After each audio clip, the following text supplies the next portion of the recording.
Sugod karong Lunes, balik operasyon na ang Davao City Overland Transport Terminal. Palimitado lang ang mga bus units nga mubiyahe.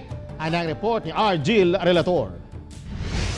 Sa new normal sa Davao City Overland Transport Terminal, gipang butangan og sticker sa terminal management ang entrance kung asa maglinya ang mga pasahero. Una pa man makasulod sa terminal, agiti mailhan kung asa sila motindog. Ang mga bench o lingkuranan, gibutangan sab og sticker nga maulay pwedeng lingkuran aron masunod gihapon ang social distancing. Karong Lunes, magbalik operasyon na ang bus terminal alang sa provincial buses. Bus company, one bus trip per route or per ruta ang gi-allowed sa ilaha nga mo biyahe pasulod ri sa atuang Davao City. Pero ang outgoing nato dili siya control, walay limit. Alas 8 sa buntag hangtod alas 4 sa hapon lang kutob ang biyahe.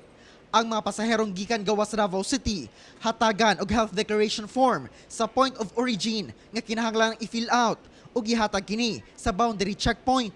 Gikan sa checkpoint, sa terminal na ang next ug last drop-off point sa tanang mahibiling pasahero.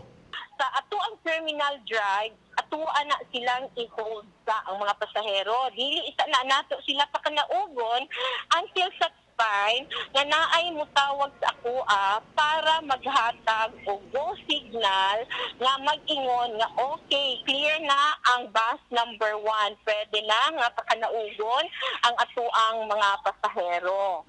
Wala pa'y impormasyon na gihatag ang LTFRB 11 sa mga ruta ang mobiyahe na sugod sa Lunes. Kinahanglan og special permit aron makabiyahe ang mga bus unit. Ako si R. Gil Relator para sa One Mindanao.